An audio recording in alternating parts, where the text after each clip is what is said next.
Hello, everybody, and welcome back to the next episode of Desire Dialogues. Today, I have a special treat for you. I am joined by this fantastic author of erotica. I cannot wait for you to hear from CC Lufter. His stories encourage the reader to join his characters as they safely and consensually push the limits of their sexuality, giving the reader permission to explore their own uncharted territory of desire. And I absolutely ate it all up in record time and read it in one day. So his latest book, The Hot Husband, flips the script on the old hot wife trope and puts the wife in complete sexual charge of her secret fantasy. Also, you can totally find his first book, A Wet and Wild New Year's Eve, is also with First in his Friends with Benefits series and has recently been released as an audiobook too, if you like that audible erotica. It's on iTunes as well as Audible. So both books are available on Amazon as ebooks as well. So Lester's next story is about a mature couple reigniting their passion in their golden years when they are inadvertently when they inadvertently book a B&B located in a retirement community populated by swingers. So, whoa, that's going to be a juicy read. Welcome, CC. Thank you. Thank you so much, Lauren. It's such a pleasure being here. But Fantastic. What's up? well, I got that story. I didn't get it. I came up with it a few weeks ago. Is of course, as you can tell by my blonde, bushy hair here, Yes. the which is it just happens to look silver and sparse.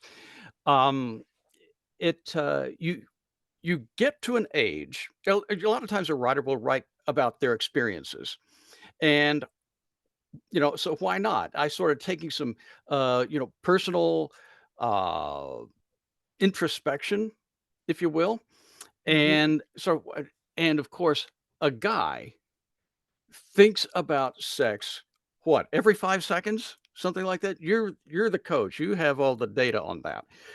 But, It is very close to that. That's for sure. Yes. and when they're not, they're thinking about sex. So, what they're, so I said, I'm not dead. And I still have, of course, we all still have fantasies. You will have a fantasy on your deathbed if you're lucky. If you lived your life either right or wrong, you're going to have a nice, sexy thought. Wow, I know I'm getting ready to expire, but I remember that time, and and what Absolutely. what a great way to go off, right? So Mhm. anyway, I just get off while you're going off. So the um, the thought was, why what would happen if fortunately, I am fortunate. I've got a very, very loving wife. We've been married now 45 years, and, Wonderful. Congratulations. it's great. I love it, mostly because you get to know the person because, you love them, you trust them, and you can just about say anything or do anything as long as it's consensual with them. Plus, at this age, no condoms. So, it's unless unless, of course, you're, having a threesome, foursome, or just, having tea and coffee with the neighbors.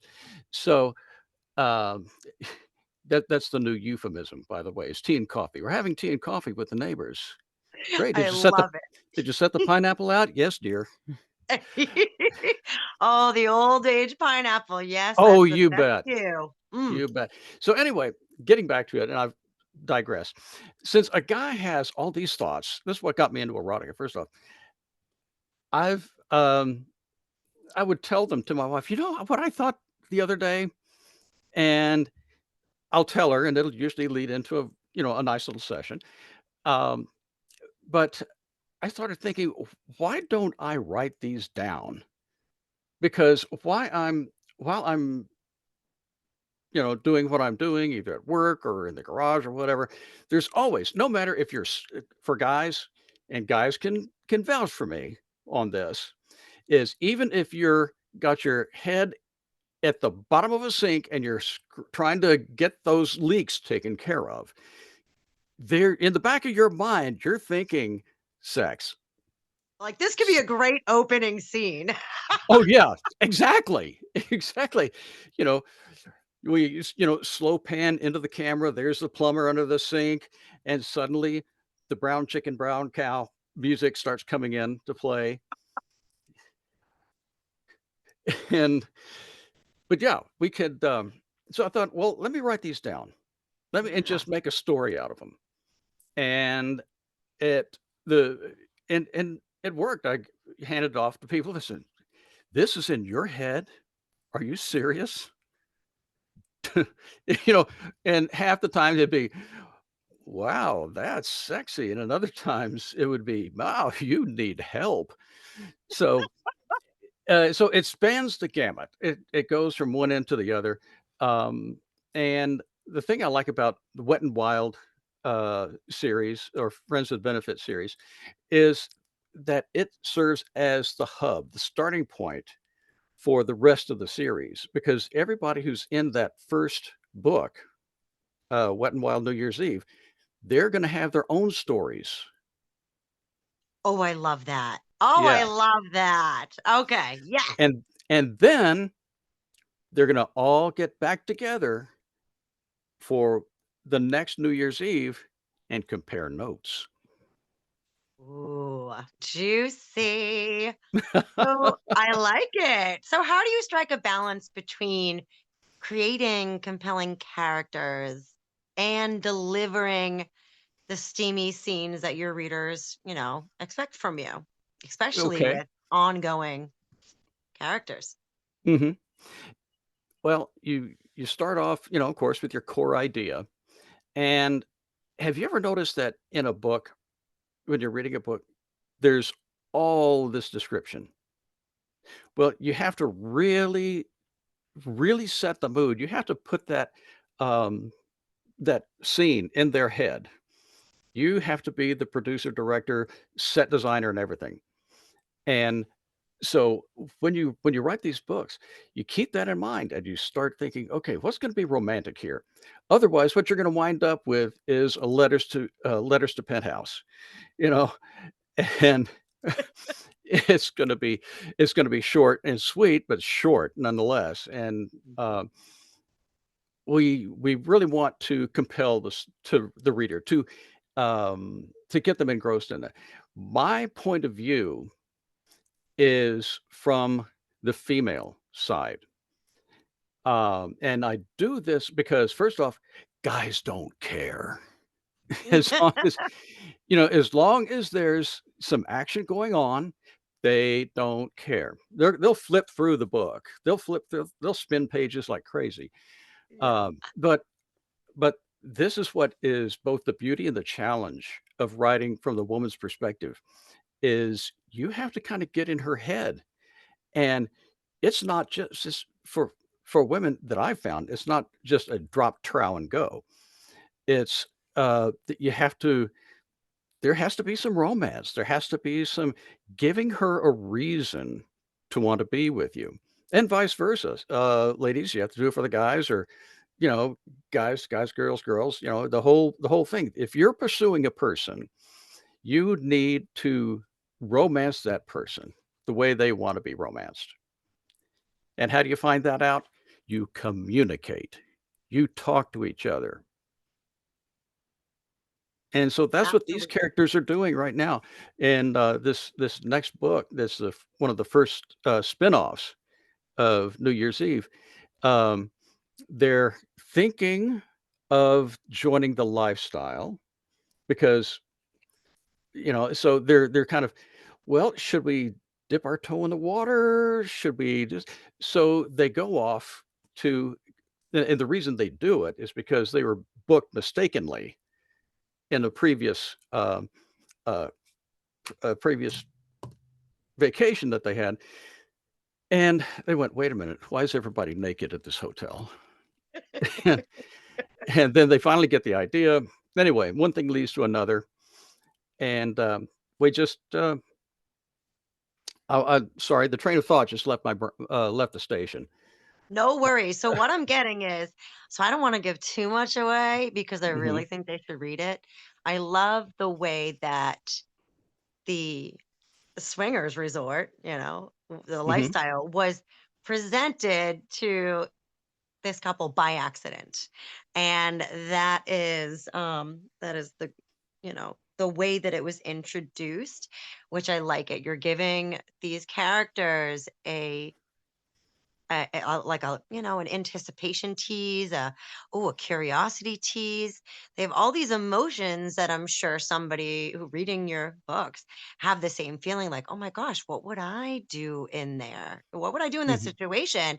And these types of things can prompt conversations with your partner or partners, like, would you ever be open to that? I'm reading about this, which is mhm, why I love erotica, because it really gets the engine going with what you may need if it's got the romance, which it does, mhm, if it's got the sexy scenes, which it does, if it has the fantasy, which it mhm. does.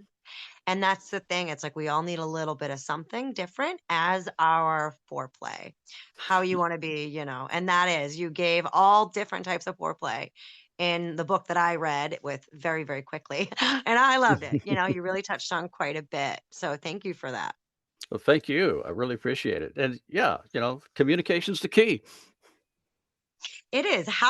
May I ask, if your wife, since it is a POV from a woman, did your wife at all have any brainstorming sessions with you? Oh, yes, absolutely. Oh.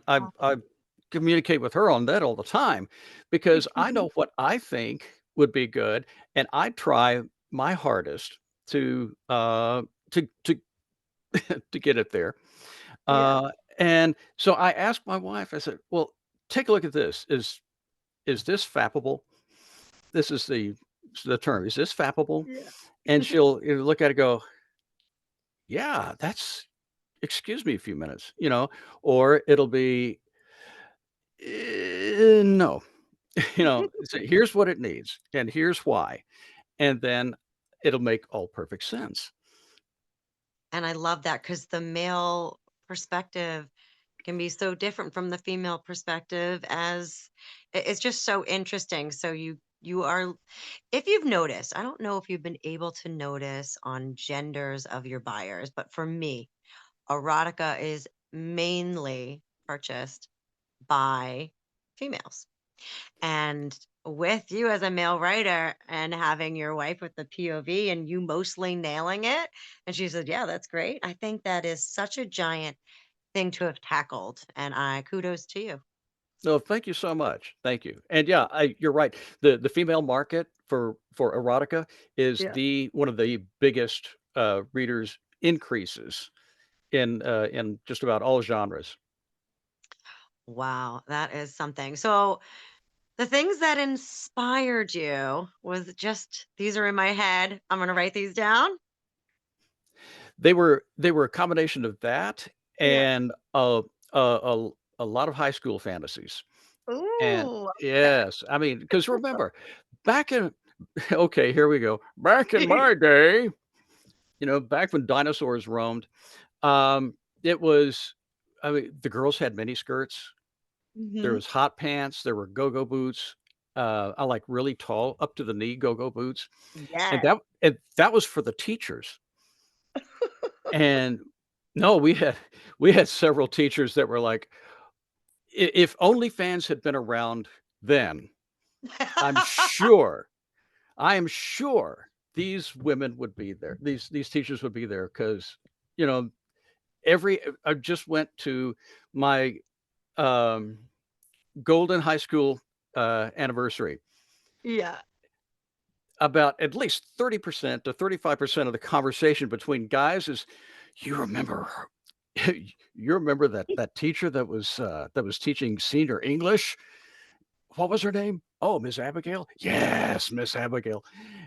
And everybody and then it would be a whole, 15, 20-minute round robin telling stories about Miss Abigail, how she, used to wear the hot pants. She had the long blonde fall.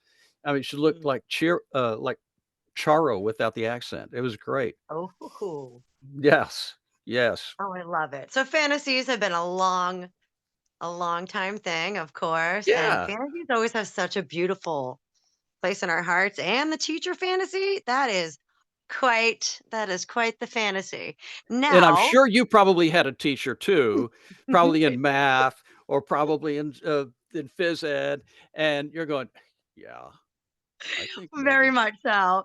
I think it was a track coach, and, Ah, yeah, was he was very hot, but yeah, I was in high school, and then yeah, that was it. It wasn't one of those things you act upon, but man, they are fun and fantasies are helpful. they And are. they're healthy. They're so good Mhm, for you as we're, definitely growing up and our hormones are all over the place. So, mhm. do you mind if I ask a little bit more about growing up? So, like in high school, what was sex ed like when you grew up?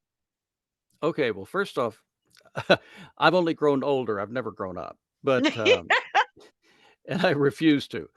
Um, but sex ed, when it wasn't watching the dinosaurs out the window, it was, typically, it was your dad or your mom sitting you down. We didn't have the sex ed that they have, uh, nowadays, where, this is what this does, that's what that does, and this does not go in a drawer. So, we have to, understand that back then we were fair a lot more self-sufficient, and, the parents were actually looked upon to have a little responsibility in the raising and caring of their kids. Um, so, no, we didn't have sex ed, we had biology, and there was some basic like, "Oh," and so that is like, "Okay, alright." And then, of course, there's, the drive-in, Yes. and you go to the local passion pit on Friday night, and that is that this one you learn, and you're there, you're in the back seat, and so, "I remember this from the book." You know? Yeah, it looks a little Alright, different in so the it's a book, but trial that's and fine. error. Okay, so Exactly. you Yeah. learn the parts, and then you do the applicable process in the back of that car. It's a team effort. Yes. It really is a team it should never be one-sided. It should always be a team effort because you're both gonna get to the goal at the same time. Mhm. I like that. Thank you. So, since then, right, Mhm. how has your perspective on love and intimacy evolved with time? Let's see. Well, it has changed, of obviously, because when you're younger, you're still the hormones are raging. But Mhm. as you grow together, as you live together, as you learn about each other, and you that people think they fall in love, then they get married. No, you don't. What happens is you get married because you say, "This is like my best friend. I want to be with this person forever." But then the love comes in is when you've faced the rough times and the good Mm, times and the times when you just wanted to be so mad you could just storm out of the house, but uh, you worked through it. You did what you had to do, and that's where the love comes in, and that can actually change intimacy because suddenly you're not just doing a biological thing or see emotional thing because you're all hot and bothered. Um, but you're there and you're connecting with that person and you're sharing that moment and you want them to feel as good as you do and vice versa. And it's getting that connection that makes it turns intimacy into love. And with that love, there comes the real intimacy. yes. All right, and you just answered my next question, which was, what's the secret to maintaining passion? And it's a long-term relationship, and it's overcoming those hard times and as your friend, and it turns into love, and Exactly. that's And you have to true. and of course, as time goes on, you will run into things biologically that won't make things quite as good. Well, there Mm, is help. And at first you're gonna be very upset that it's mm, happening to you because this never happened to me before.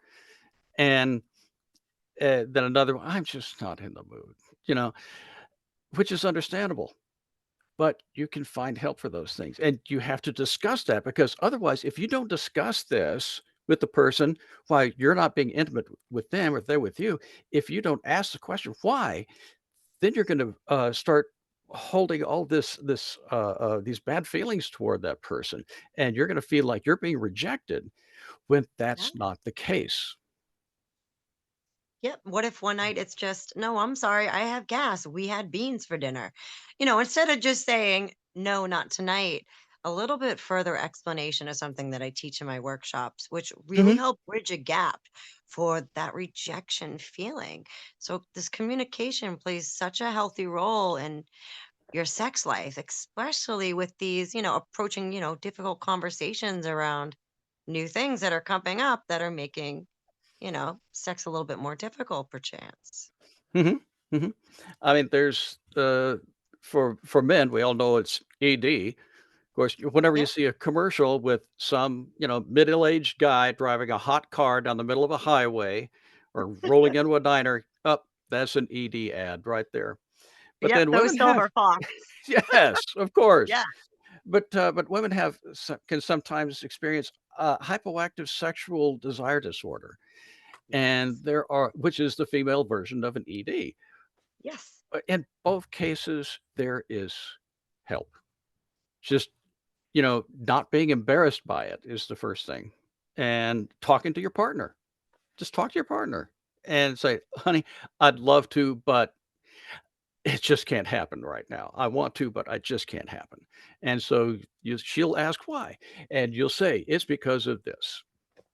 And that's another part of intimacy and real love is where you can share those things and not be afraid. It is. It's so vulnerable.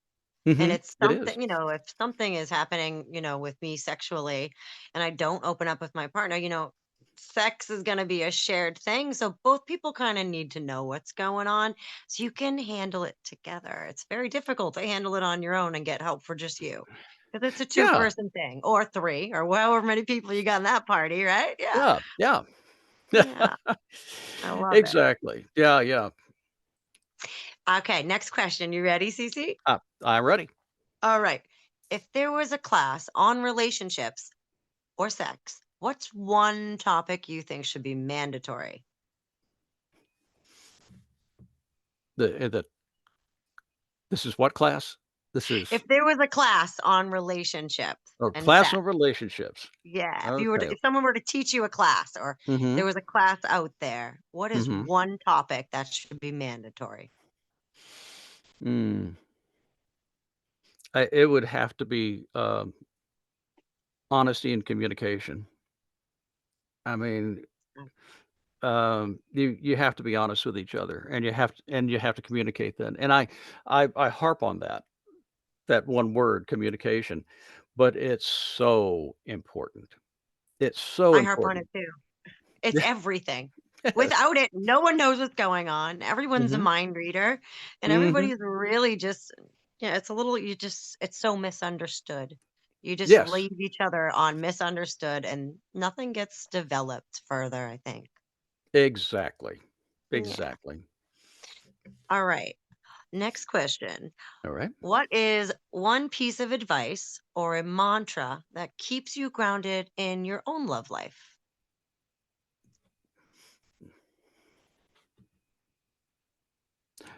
Friday's coming, and you What's can take that Friday? however you could take that however you want. Woo! My goodness, I know I won't call you on Friday. I'll be busy. Oh, I Yeah. love it. All right. We have one last question, my friend. Oh, just one. Okay.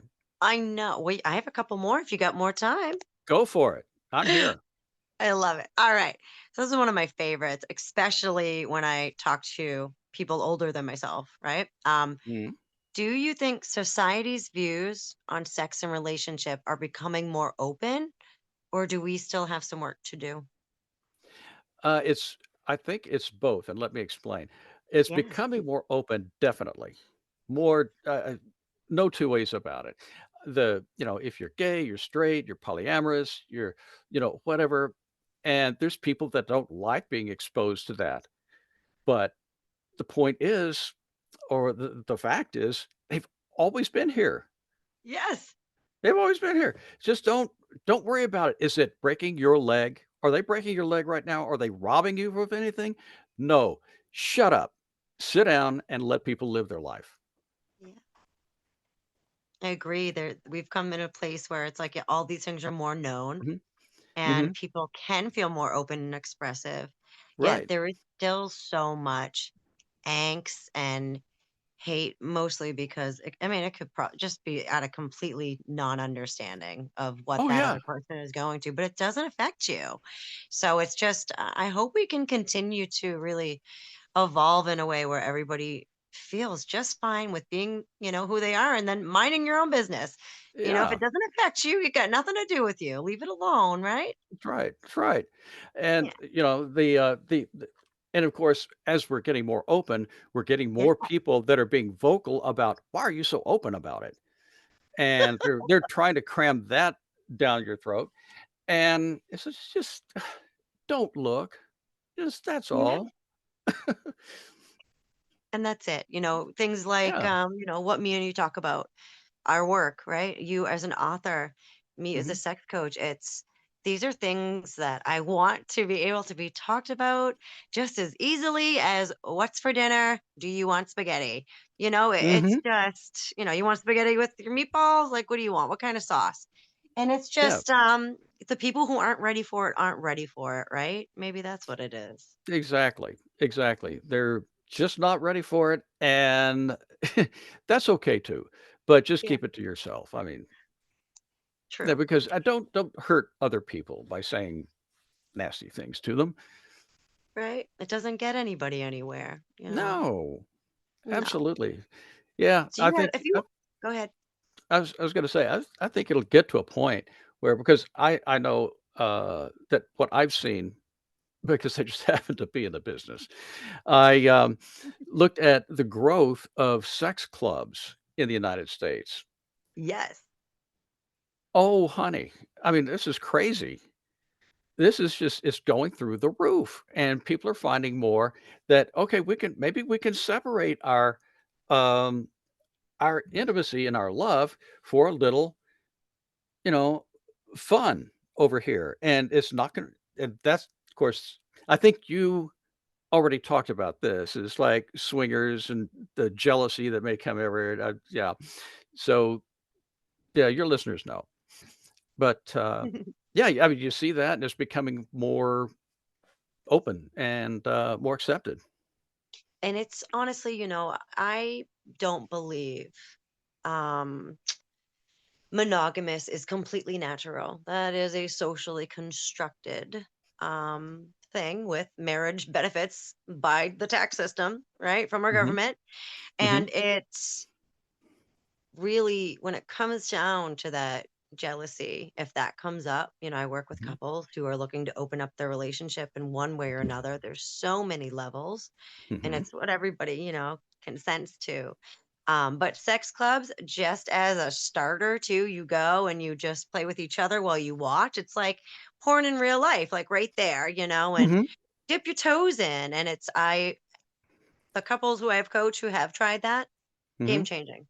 Game changing. You to get to touch Wow. into exhibitionism, voyeurism, and just opening up the sexual palette to watch others. And it's Mhm. just, yeah, it's really refreshing, and then they don't realize how kind of stuffed into a little pocket that they have been for so long when they think about sex as a whole. Ex Oh, yeah, exactly, and, don't forget you don't have to join anybody or anything, you can always Hmm. do what's called a parallel, and Yeah. if they're into the parallel, I mean, that's pretty sexy too. That's usually where people start for sure, and then you'll have someone tap on your shoulder and be like, "Hey, can I join?" And you gotta make sure everybody's into it, and then how you join specifically too, and if Exactly. I love the parallel, that's always a great place to start, or just to watch if you're not ready, you know? Mhm. I just exactly, exactly. There's nothing wrong Oh, with watching. exactly. That's good. It is, it's encouraged, that is for sure. That's great. Alright. Last question. You ready, Cece? I'm ready. Alright. What's a misconception, sorry, people have about sex that you'd like to clear up? Let's see. Mm, That I would like to clear up. Well, yeah. I mean, if anybody's gonna clear anything up, it'll be you because it's you're the therapist. You're the coach. Um, but I think it's, um, having to keep it so closed, like, people are so uptight about it, Mm, I think uptightness because there's some people who mm, want it in the dark, windows closed, door right? locked, Don't blindfold the look at me. dog. Yeah, Under the covers, right? I was yeah, like, "Oh yeah. my Oh, goodness." Yeah. and sorry, I need more than plain vanilla. I Yeah, need, let's, mix things up, have some fun. And it's fun. Heck, sex is fun. it is. I encourage people to look at it like cooking. Do you really Yes. wanna make the same recipe every single night? Or do you wanna look in your spice rack? Do you Mhm. wanna, Yeah. change meats or change locations? Do you wanna always eat at the kitchen table? Or do or the bedroom? And Yeah. I appreciate that misconception too. I hope people can open up their palate a bit more and yeah, not just one size Yeah. fits all. Absolutely. And don't be afraid of going out and buying a toy box. I Heck mean, yes. y y I have been selling adult toys since 2013, and it is one of my favorite things to do. I highly recommend it. It's less work for everybody, and it'll save you a carpal tunnel later down the road, right? It's like the I threesome know. without the drama. Yeah. Yeah, that's I think one of the main reasons masturbation stops when you get past a certain age is because of arthritis. So Yes, so if you can, uh so if you've got, mama's little helper or daddy's little friend, then yeah, you know, just set it up there, absolutely. just make sure it doesn't make too much noise. Oh, I know, right? You don't want to be like, oh my gosh, is the freezer on the fritz again? What is that noise? Who's got the jackhammer going out 3 o'clock in the morning? Something wrong with the pipes again. We've come a I could just long hear that way. from another room. "What's that Yeah. noise?" "It's just the pipes, Margaret." Oh my goodness. I'm definitely pro toys and being able to find the size that fits the most comfortably in your hand and for everybody Mhm. else involved, it's for comfort, it's really important. So Cece, I want to thank you so much for just having this open, candid conversation with me today. Oh, anytime, Lauren, anytime. Absolutely loved it, loved your shows, and look forward to hearing a lot more. And Oh, fantastic. yeah, yeah. So Is let's there uh, anything you want to leave our listeners with? yes, how they can contact you for your toy box, for your toys. I have a website called athenasbylauren.com. It's all going to be in my show notes. And Cece, I'm going to put all of your info down there and your Amazon links so people can go check out those juicy reads. And I am going to be waiting for the next book in line. So I'm excited. And I thank you so much again. Thank you, Lauren. Absolutely loved it. Bye now. Bye-bye.